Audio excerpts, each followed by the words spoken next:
और आंखों में एक अलग सी चमक थी। उसने साड़ी पहनी थी। साड़ी के साथ स्लीवलेस ब्लाउज पहना था। उस पर से हल्की सी लाइन दिख रही थी। उसके बालों की सटीक बनावट भी ध्यान खींच रही थी। बाल खुले थे और हल्के लहराते लुक में फैले हुए थे, जिससे वो और भी आकर्षक लग रही थी। वो एक तरफ खिड़की की ओर देख रही थी, जैसे वो जगह उसकी ही हो। मैंने सभ्यता से उसकी ओर देखते हुए कहा, माफ करें, लेकिन ये सीट मैंने बुक की है। क्या आप बाहर की तरफ बैठेंगी? मेरी बात सुनकर वो शांति से बोली, नहीं, ये जगह मैंने ही बुक की है, आप गलती कर रहे हैं। उसके आत्मविश्वास से एक पल के लिए उलझन हुई, लेकिन मुझे यकीन था कि ये जगह मेरी ही है। ज्यादा बहस से बचने के लिए मैंने थोड़ा संयम रखा और कंडक्टर को बुलाने का फैसला किया। मैं कंडक्टर के पास गया और विनम्रता से सारा मामला समझाया। कंडक्टर ने हमसे हमारे टिकट चेक करने की विनती की। हम दोनों ने अपने टिकट उसे दिखाए। कंडक्टर ने हम दोनों के टिकट चेक किए और साफ किया कि विंडो सीट का टिकट मेरा है। उस पर कंडक्टर बोला, मैडम, कृपया बाहर की तरफ बैठें, ये सीट इन साहब ने बुक की है। ये सुनते ही वो लड़की थोड़ी असहज हुई और अपनी आवाज धीमी करके मेरी ओर देखते हुए बोली, प्लीज, क्या आप बाहर बैठेंगे? मेरे भाई ने कहा था कि उसने ये टिकट बुक किया है, शायद कुछ गड़बड़ हो गई होगी। उसके बोलने की विनम्रता का मुझे अंदाजा हुआ, लेकिन मैं भी अड़ा रहा।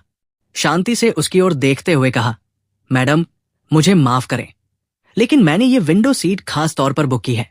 यात्रा के दौरान मुझे चार्जिंग स्लॉट इस्तेमाल करना है, जो इसी सीट के पास है, इसलिए मुझे यहां बैठना जरूरी है।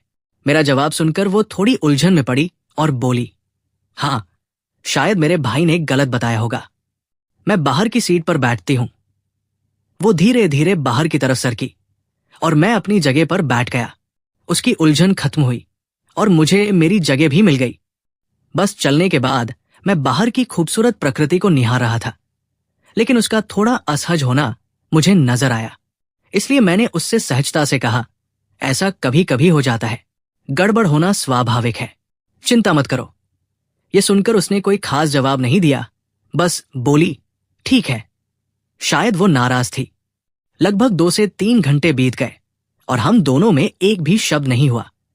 वो शांति से खिड़की के बाहर देख रही थी, जबकि मैं अपने विचारों में खो गया था। शायद मेरे विंडो सीट पर बैठने की जिद से उसे गुस्सा आया हो। मैं मन ही मन सोच रहा था कि उसके मन में क्या चल रहा होगा, लेकिन उसने मेरी ओर एक नजर भी नहीं डाली। मैंने खुद को समझाया, उसके गुस्से के बारे में सोचकर वक्त बर्बाद मत कर। इसलिए मैंने मोबाइल पर एक मूवी शुरू की और वक्त बिताने लगा। थोड़ी देर में बस एक ढाबे पर चाय नाश्ते के लिए रुकी। मैं भी वॉशरूम जाकर तरोताजा हुआ और चाय व सिगरेट लेने के लिए एक दुकान की ओर बढ़ा। चाय लेकर आराम से खड़ा था। माहौल सुहाना था। तभी मैंने देखा कि वो लड़की बस से उतरकर धीमे कदमों से दुकान की ओर आ रही थी। मैंने उसे देखा, लेकिन उसके रास्ते में बाधा न बनूं इसलिए एक तरफ सरक गया। मेरी चाय खत्म होने को आई, लेकिन वो अभी भी वही खड़ी थी, शांत और विचारों में डूबी हुई। मैंने चाय वाले को पैसे देने के लिए फोन निकाला। तभी उसने कहा, साहब, यहां ऑनलाइन पेमेंट नहीं चलता, कैश ही देना पड़ेगा। यह सुनकर मेरी उलझन हुई, क्योंकि मेरे पास नकद पैसे नहीं थे। मैं इधर उधर देखने लगा कि किसी से थोड़ी मदद मिल जाए, लेकिन ऐसा कुछ नजर नहीं आया। उस पल मेरी नजर फिर उस पर गई। वो अभी भी शांति से खड़ी थी। मैंने एक पल सोचा कि उससे मदद मांगू, लेकिन मन में संकोच भी हो रहा था। शायद उसे अभी भी गुस्सा हो। ऐसा सोचकर मैं चुप रहा, लेकिन हालात ने मुझे उससे पूछने के लिए मजबूर करना शुरू किया।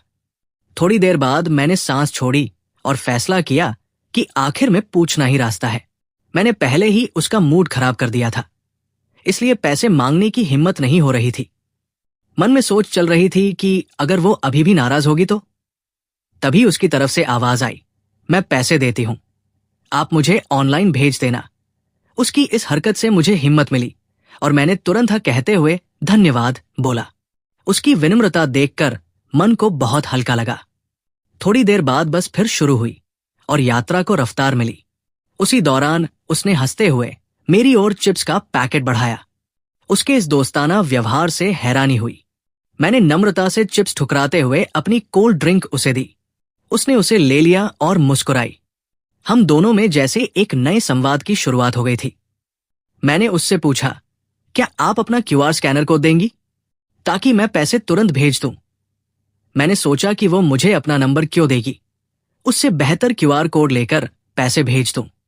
लेकिन उसके चेहरे पर हल्की मुस्कान उभरी और वो बोली, क्या जल्दी है, थोड़ी देर बात करेंगे। उसके इस बोलने से एक अनौपचारिक माहौल बना और हमारी बातचीत खुली हो गई। यात्रा चल रही थी और हम इधर उधर की बातें करने लगे। उसका नाम, उसका काम, इन सब के बारे में मैंने जाना। वो पुणे में रहती थी, गांव में अपने मामा के यहां कुछ दिनों के लिए आई थी और अब वापस जा रही थी, ऐसा उसने बताया। अभी वो ब्यूटी पार्लर का कोर्स कर रही थी। ये भी उसने हंसते हुए कहा। वो बहुत साधी, नरम और दिल से बात करने वाली लगी। बातों से वक्त अच्छा बीतने लगा। थोड़ी देर बाद वो अपने फोन में व्यस्त हो गई, शायद टाइम पास कर रही थी, जबकि मैं खिड़की से बाहर प्रकृति को निहारने में मगन हो गया। हम दोनों के बीच का तनाव अब कहीं नहीं रहा था। उन शांत बातों ने यात्रा का एक अलग स्वाद बनाया था, जैसे अनजान यात्रियों में एक छोटा सा रिश्ता बन गया हो। इसके बाद मुझे धीरे धीरे लगा कि उसके बोलने या हरकतों से मेरी उम्मीदें पूरी होने की संभावना कम है। इसलिए मैंने उससे संक्षेप में कहा, मैं अब सोने जा रहा हूं, तो पैसे दे देता हूं। इस पर वो खुद बोली, मेरा नंबर लो और उस पर पैसे ट्रांसफर कर दो। ये सुनते ही मेरे मन में एक अलग उत्सुकता जगी।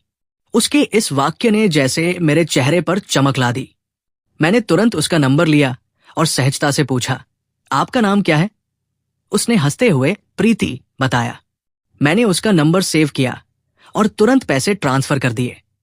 इसके बाद मैंने आंखें मूंदकर सोने की कोशिश की, लेकिन नींद आना तो दूर, मन में विचारों का चक्र शुरू हो गया। उसके सादे स्वभाव से लेकर उसके नाम की मिठास तक सब मेरे दिमाग में घूम रहा था। बीच बीच में मेरा ध्यान अनायास उसकी ओर जा रहा था, लेकिन वो अपने विचारों में या फोन में मगन थी। मेरी चोटी नजरें उसके अवलोकन में उलझी थी, लेकिन उसे इसका जरा भी अंदाजा नहीं था। शाम हो रही थी। सूरज धीरे धीरे क्षितिज के पीछे छिप रहा था और गहरा अंधेरा चारों तरफ फैल रहा था। बस की खिड़कियों पर लगे पर्दों की वजह से अंदर और भी अंधेरा लग रहा था। उस अंधेरे माहौल में एक अलग शांति के साथ बस का सफर चल रहा था। मन में विचार आ रहे थे, हमारे सफर में ऐसे अनजान लोग कभी कभी क्यों मिलते हैं? उनकी एक हरकत, एक बात से हम इतने प्रभावित क्यों हो जाते हैं? वो सिर्फ एक सहयात्री थी, लेकिन उसके सादे स्वभाव ने मुझे उसके प्रति एक अलग आकर्षण महसूस कराया। उसकी शांति में एक खास सुंदरता थी और उसकी हर हरकत में एक सादगी थी जो मुझे और सोचने पर मजबूर कर रही थी। उस यात्रा के रहस्यमयी अंधेरे में उसके नाम की मिठास और उसके व्यवहार की सच्चाई मेरे मन पर छाप छोड़ रही थी, जैसे एक अनपेक्षित याद मेरे जीवन में गहरे उतर रही हो। शाम हो गई थी और बस की खिड़कियों पर पर्दे होने से अंदर अंधेरा हो गया था। मैंने इस मौके का फायदा उठाने का फैसला किया और सोने का नाटक करते हुए स्पीड ब्रेकर या गड्ढे आने पर अपने हाथ का स्पर्श धीरे से उसके हाथ से कराने लगा। पहली 3 से 4 बार उसने कोई प्रतिक्रिया नहीं दी, लेकिन मैंने कोशिश जारी रखी।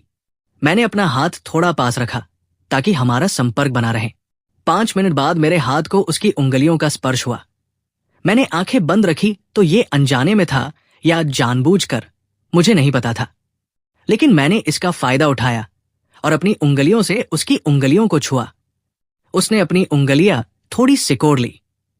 अगले ही पल मैंने उसके पूरे हाथ को छुआ और उसके हाथ पर अपना हाथ रखने लगा। मैंने अभी भी अपनी आंखें नहीं खोली थी, क्योंकि कुछ हुआ तो मैं सोने का बहाना बना सकूं। मैंने उसके हाथ की उंगलियों को नरम और सौम्य तरीके से जोड़ा और उन जुड़ी उंगलियों के धागे से हमारा रिश्ता और गहरा होने लगा। मैंने धीरे से उसका हाथ अपने हाथ में लिया और उसी वक्त उसने भी मेरा हाथ ताकत से पकड़ लिया। उसके शरीर में हल्की कप्पी हुई और तभी उसने एक लंबी और मीठी सांस ली। शायद उसके मन में भी वही देरी से मिला और मीठा आनंद जाग रहा था।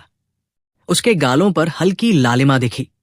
वो शांति से मेरी ओर देख रही थी। उसकी आंखों में भावनाओं का गहरा समंदर छिपा था, जिससे मेरे दिल की धड़कन बढ़ गई। उसने एक छोटी सी सिसकारी भरी, जो उसके हल्के लेकिन मीठे स्वर में हवा में फैल गई। उस आवाज में एक अनोखा संदेश था जो मुझे हरी झंडी दे रहा था। मुझे समझ आया कि वह भी मेरे साथ इस पल में एक मीठा अनुभव लेने को तैयार है। दो दिल एक ही भावना और एक ही जगह पर एकजुट होने लगे। मुझे जैसे एहसास हुआ कि आज हम दोनों एक ही दिशा की ओर बढ़ रहे हैं। उसके चेहरे पर शर्मिंदगी और आनंद का मिश्रण मुझे भरोसा दे रहा था कि ये सब उसके लिए भी उतना ही अनमोल होगा। अपने हाथों की नरम छुअन को बनाए रखते हुए वो और करीब आ रही थी। उस दौरान हम दोनों की सांसों की रफ्तार एक ही गति से बढ़ रही थी। उस एक पल ने हमें एक दूसरे को बहुत गहराई से जानने का मौका दिया। मैं अगले कदम तेजी से उठाने लगा। उसे भी इसमें मजा आने लगा। काफी देर तक हमारा ये खेल चलता रहा। मुझे पुणे पहुंचने से पहले उसे पूरी तरह अपना बनाना था। जैसे जैसे समय बीता, मैंने उससे थोड़ा और करीब आने की कोशिश की। इससे वो शर्मा गई और मुझसे पूछा कि क्या हर आने जाने वाली लड़की के साथ ऐसा करता हूं मैं? मैंने कहा, हर कोई तेरे जितना खूबसूरत थोड़े ही होता है। वो बोली, कुछ भी मत बोल। मैंने पूछा, यूं ही हाथ पकड़ा क्या मैंने तेरा? वो बोली, ऐसे किसी का भी हाथ पकड़ता है क्या तू? मैंने कहा, जो पकड़ने दे उसका पकड़ता हूं। ऐसा कहकर मैंने उसे आंख मारी और उसकी ओर देखने लगा। वो बोली, नहीं, वहां नहीं देखना। मैंने कहा, अरे देखने देना, कुछ कर तो नहीं रहा हूं। वो बोली, अरे आसपास लोग हैं और मैं तुझे जानती भी नहीं, इतना ही ठीक है। मैंने कहा, अंधेरा हो गया है, किसी को दिखेगा भी नहीं, और बगल की सीट पर तो बूढ़ी आजिया है। वो बोली, फिर भी नहीं चाहिए, ज्यादा हो जाएगा। मैंने कहा, तू ही तो ज्यादा होने लायक है। वो बोली, तू बहुत शरारती बातें करता है। मैंने कहा, तुझे देखकर ही ऐसे विचार आ रहे हैं, इसलिए तो बोल रहा हूं। हान में मैंने उससे थोड़ा और करीब आने की कोशिश की। कुछ देर बाद पुणे शहर आ गया और बस की लाइटें जल गई। मैंने तुरंत खुद को संभाला। उसने भी थोड़ा सरकर खुद को ठीक किया। मुझे किसी भी हाल में उसे छोड़ना नहीं था। मैंने उससे कहा कि मैं बानेर में उतरने वाला हूं, वहां मेरा रूम है, तू मेरे साथ चल, हम साथ में अच्छा वक्त बिताएंगे, खाना वाना करेंगे और चाहे तो मैं तुझे तेरे घर छोड़ दूंगा।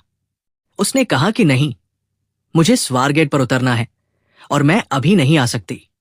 मैंने उसे 3-4 बार दिल से विनती की, उसे समझाने की कोशिश की कि मैं उसे सुरक्षित घर छोड़ने को तैयार हूं। आखिर में मैंने कहा, अच्छा ठीक है, मैं भी स्वारगेट पर ही उतरता हूं, वहां से हम कैब करेंगे और तुझे घर छोड़ दूंगा। लेकिन उसने इसे भी साफ मना कर दिया। उसके चेहरे पर एक अजीब आत्मविश्वास था। थोड़ी देर चुप रहने के बाद वो बोली, मेरा नंबर तेरे पास है ना, हम जरूर मिलेंगे। तेरा रंगीला स्वभाव और तेरा बोलना मुझे बहुत पसंद आया है, इसलिए मैं तुझसे जरूर फिर मिलूंगी। ये कहकर वो स्वारगेट पर उतरकर चली गई। उस पल उसके शब्दों से मुझे खुशी हुई, लेकिन उसके व्यवहार में एक रहस्य सा लगा। मैं घर की ओर लौटा, उसके ख्यालों में डूबा हुआ था। रात 12 बजे उसके साथ बात करने की तलब लगी और मैंने उसे मैसेज किया। सुबह उठकर देखा तो उसका जवाब आया हुआ था। उसके सादे मैसेज से भी मुझे बहुत खुशी हुई। उस दिन के बाद हमारा कभी कभी मैसेज पर बात करना शुरू हुआ। शुरुआती दिन बहुत अच्छे थे। वो सहज बात करती थी, मैं उसके बोलने में खो जाता था। लेकिन जैसे जैसे दिन बीते, मुझे लगा कि मुलाकात का जिक्र आते ही वो टाल मटोल करती थी। मैंने उसे शनिवार या रविवार को मिलने का सुझाव दिया, लेकिन उसके जवाब हमेशा एक जैसे होते थे, मैं यहां आई हूं, मैं वहां गई हूं, या आज नहीं हो पाएगा। ये जवाब सुनकर कभी कभी मैं सोच में पड़ जाता था कि क्या वह सचमुच व्यस्त है या कुछ छिपा रही है। उसके इस व्यवहार से मेरे मन में अनगिनत सवाल उठने लगे। उसके शब्दों के पीछे कुछ रहस्य है, ऐसा मुझे लगने लगा। फिर भी उसके हर जवाब का मैं बेसब्री से इंतजार करता था। कुछ दिन ऐसे ही निकल गए और मैंने उसे मैसेज करना छोड़ दिया। करीब 1-2 महीने बाद रात को अचानक उसका वीडियो कॉल आया। मैंने उठाया तो वह किसी होटल में अपनी सहेलियों के साथ थी। इधर उधर की बातें होने के बाद उसने मुझे बताया कि वो 2 महीने कोर्स करने के लिए बाहर थी और खुद का पार्लर शुरू करने वाली है। मैंने ना रहते हुए पूछ लिया कि कब मिलेंगे, तो उसने टालमटोल जवाब देकर फोन काट दिया। 1-2 महीने ऐसे ही बीत गए। मैंने उसे फोन वगैरह किया, लेकिन उसने जवाब नहीं दिया, तो मैंने भी पीछा छोड़ दिया। एक दिन यूं ही मोबाइल देखते वक्त मुझे उसकी व्हाट्सएप स्टोरी दिखी। उसमें उसने अपने पार्लर की सेवाओं और मसाज के बारे में जानकारी लिखी थी। मेरे दिमाग में तुरंत एक आइडिया आया। मैंने एक दूसरे नंबर से उसे मैसेज किया कि मुझे आपके पार्लर के बारे में सुना है और आपके बारे में अच्छा फीडबैक भी मिला है। मुझे आपके यहाँ पार्लर और मसाज की सर्विस चाहिए। थोड़ी देर बाद उसका जवाब आया, जिसमें उसने अलग अलग सेवाएं और उनके रेट भेजे। मैंने उसे कहा कि मुझे मसाज और 2-3 दूसरी चीजें करवानी है। उसने मुझे अपने पार्लर का पता भेज दिया। मैंने थोड़ी देर बाद उसे मैसेज किया कि मुझे थोड़ी बॉडी पेन की तकलीफ है, इसलिए मैं नहीं आ सकता। क्या आप मेरे घर आकर सर्विस दे सकती हैं? उसने वो मैसेज पढ़ा और टाइप कर रही थी। तभी मैंने उसे एक और मैसेज भेजा कि अगर आप आती हैं तो बहुत अच्छा होगा। आने जाने का खर्च और होम सर्विस के लिए चाहे तो 2-3 हजार एक्स्ट्रा दूंगा। इसके 2 मिनट बाद उसने जवाब दिया कि मैं कल दोपहर को आऊंगी, मुझे अपना पता भेज दो। मुझे किसी भी हाल में उसे छोड़ना नहीं था, इसलिए मैं धीरे धीरे पूरी सावधानी से अपना जाल बुन रहा था। अगले दिन उसके आने से 10 मिनट पहले मैंने अपने घर का दरवाजा खुला रखा और सीढ़ियों में जाकर इंतजार करने लगा। वो गेट पर आती दिखी तो मैंने उसे मैसेज किया कि मैं थोड़ा सामान लेने नीचे पार्किंग में बेसमेंट में आया हूं। आपका गेट पास मैंने अभी स्वीकार किया है, आप फ्लैट में जाकर रुके, मैं 5 मिनट में आता हूं। और साथ में गेट पास का फोटो भी भेज दिया। उसने ओके का मैसेज किया और फ्लैट की ओर आने लगी। वो 2 मिनट बाहर रुकी, लेकिन अंदर से टीवी की आवाज सुनकर अंदर चली गई। फिर मैंने 1-2 मिनट और इंतजार किया और घर में गया और धीरे से दरवाजे की सिटकनी लगा दी। उसका ध्यान अभी भी टीवी की ओर था। 2 सेकंड का वक्त लेकर मैंने भारी आवाज में उसे पुकारा, प्रीति। वो चौंक कर पीछे मुड़ी। उसे झटका लगा कि मैं यहां क्या कर रहा हूं। वो बोली, तू यहां क्या कर रहा है? तू यहां कैसे? ऐसा कहकर उसने तुरंत फोन निकाला और कॉल लगाने लगी। मैंने तुरंत पानी की बोतल लेकर उसके पास गया और कहा, शांत शांत। ऐसा कहकर मैंने उसके हाथ से फोन छीन लिया। वो बोली, ये क्या कर रहा है तू? ये सारा क्या मामला है? मैंने अपनी जेब से फोन निकाला और उसे दिखाया कि वो मुझे ही दूसरे नंबर पर कॉल कर रही थी। इससे वो भड़क गई और थोड़ा डर भी गई। वो चिल्लाने से पहले ही मैंने टीवी की आवाज बढ़ा दी और कहा, मुझे बस तुझसे एक बार मिलना था। वो बोली, मुझे जाने दे, ये सारा क्या माजरा है? मैंने कहा, मुझे बस तुझसे एक बार मिलना था, तुझसे बात करनी थी। मैंने कोशिश भी की, लेकिन तूने मुझे जवाब ही नहीं दिया। मैंने तुझे फोन किया, मैसेज किया, लेकिन तूने कुछ जवाब नहीं दिया। वो बोली, मुझे यहां से जाने दे, ये धोखा है। ये कोई तरीका है क्या? मैंने कहा, वैसे तो तूने भी मेरी ठगी ही की है। तूने मुझे खुद से अपना नंबर दिया, ऊपर से ये भी कहा था कि हम जरूर मिलेंगे। उसके बाद हम कभी मिले ही नहीं और न तूने कोई जवाब दिया। वो बोली, मुझे कुछ पता नहीं, ऐसे कोई अनजान इंसान से मिलता है क्या मैं? मैंने कहा, मैंने कभी तुझे परेशान किया क्या? मैंने 3-4 बार कोशिश करके छोड़ दिया। क्या मैं तेरे पीछे पड़ा था? मुझे बस एक बार तुझसे मिलना था। वो बोली, तुझे आखिर कहना क्या है? तुझे मुझसे अब क्या चाहिए? मैंने कहा, वही जो उस दिन अधूरा रह गया था। वो मुमकिन नहीं। जो हुआ वो उस दिन खत्म हो गया और बस उतना ही था। मैंने उसे 2-3 बार विनती की, लेकिन वो ना पर अड़ी रही। मैंने कहा, ठीक है, मैं तुझे ठग नहीं रहा हूं। मैंने तुझे झूठ बोलकर यहां बुलाया, लेकिन तू आई है तो मैं जैसा बोला था वैसे पैसे जरूर दूंगा। ये सुनकर उसकी आंखें चमक उठीं। लेकिन तू अब आई है तो मुझे अपनी पार्लर सर्विस तो दे सकती है। इस पर उसने 1 मिनट सोचा और हां में सिर हिलाया। वो बोली, लेकिन तुझे क्या पार्लर करवाना है? मैं सिर्फ लेडीज पार्लर करती हूं। मैंने कहा, ठीक है, तू मेरी मसाज कर दे। वो बोली, सिर्फ सिर की मसाज करूंगी। मैंने कहा, प्रीति, मैं तुझे पूरे शरीर की मसाज के पैसे देने वाला हूं, और इसमें क्या फर्क पड़ता है जेंट्स और लेडीज? मसाज में तो दोनों एक ही है ना। वैसे भी बॉडी पेन की तकलीफ के बारे में झूठ नहीं बोला मैंने। वक्त भी नहीं मिलता खुद की ओर ध्यान देने का। बस इतना ही कि तेरे कोमल हाथों का स्पर्श होगा और मुझे अच्छा लगेगा। ये सुनते ही वो थोड़ा हंसी। मैंने देखा कि वो अब थोड़ी शांत हो गई है। मैंने कहा, और सचमुच अगर तेरे हाथों में कमाल है तो मैं अपने ऑफिस में तेरा नाम रेफर करूंगा। इससे तुझे भी मदद मिलेगी। वो बोली, बस बस, ज्यादा मत बोल। मैंने कहा, वैसे भी मुझे तेरे हाथों की कमाल का अनुभव तो है ही, उसे कभी भूल ही नहीं सकता। ऐसा कहकर मैंने उसे आंख मारी। वो थोड़ा शर्मा गई। वो बोली, बोल बच्चन है तू एक नंबर का। अभी भी ऐसे ही लड़कियों को पटाता है क्या? मैंने कहा, नहीं रे, तेरे जैसी कोई मिली ही नहीं बाद में जिसे पटाने का मन करे। तेरी बात ही कुछ और है। वो और शर्मा गई। वो बोली, संभाल संभाल, गए वो दिन। अब मैं पूरी तरह काम पर फोकस्ड हूं। मैंने कहा, ठीक है, तो तू जल्दी से मेरे पूरे शरीर की मसाज कर दे। वो बोली, जल्दी जाकर टॉवेल लपेट करा। उसकी इस हिदायत में एक ठंडक और सहजता थी। शायद पहले की बातचीत से उसकी नाराजगी कम हुई होगी। उसकी आवाज की नरमी देखकर मैं जल्दी उठा, टॉवेल लपेटा और बेड पर लेट गया। मैं बेड पर उल्टा लेटा था, आंखें बंद थी और मन में कई ख्याल आ रहे थे। कुछ पलों में वह पास आई और तेल की बोतल से तेल निकालकर मेरी पीठ पर डाला। उसके हाथों की नरम गर्माहट महसूस हो रही थी। उसने धीरे धीरे मेरी पीठ पर तेल लगाना शुरू किया। शुरू में उसके हाथों के हल्के दबाव से मुझे राहत मिल रही थी। उसके हाथों में जैसे जादू था, मानो थके हुए शरीर को नई जान दे रहा हो। मसाज चल रहा था और मेरे शरीर को राहत मिल रही थी और उसका स्पर्श बहुत अच्छा लग रहा था।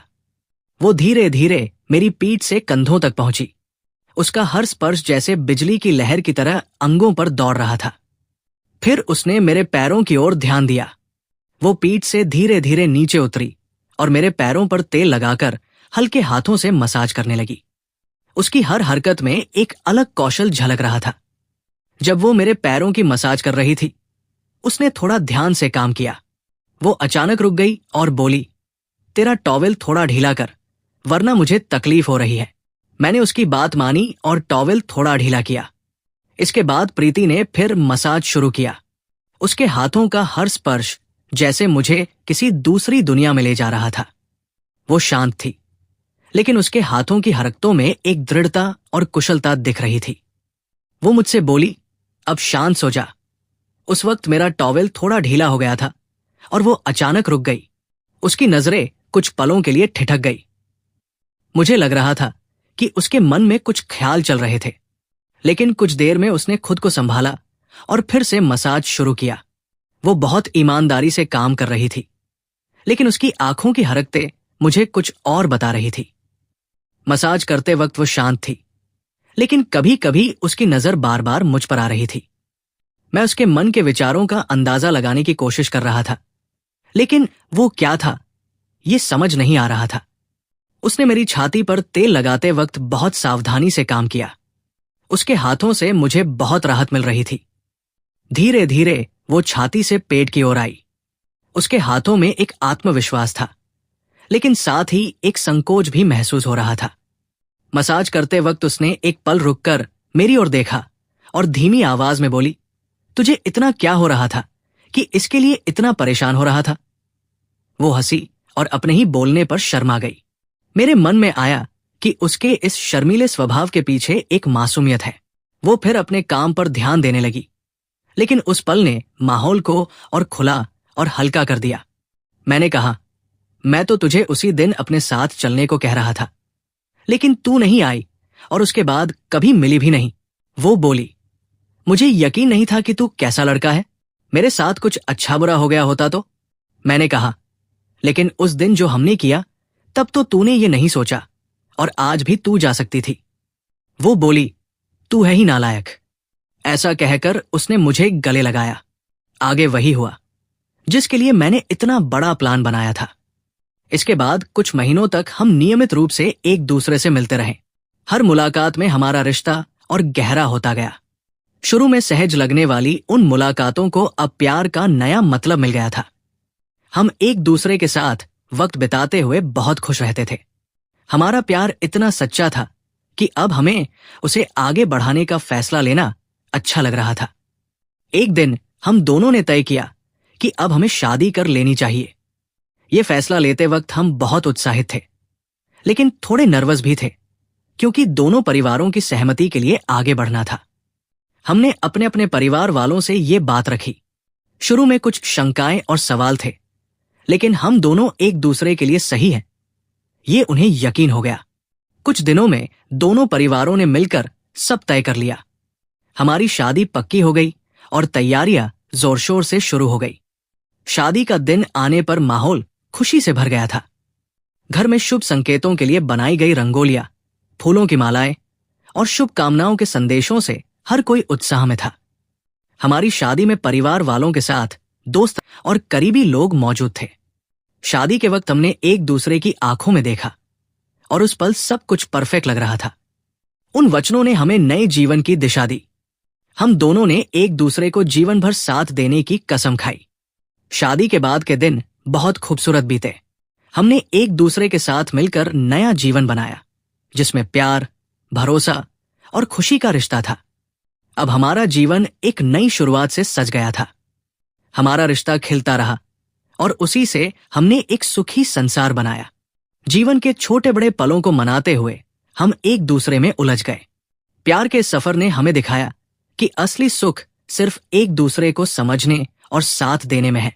ऐसी ही दिल को छूने वाली हिंदी कहानियां सुनने के लिए हमारे चैनल को सब्सक्राइब करें, वीडियो को लाइक और शेयर करें। कमेंट करके जरूर बताएं कि ये कहानी आपको कैसी लगी। और भी ऐसी ढेर सारी हिंदी कहानियां आपको सुनने को मिलेंगी। बस आपका साथ चाहिए। धन्यवाद।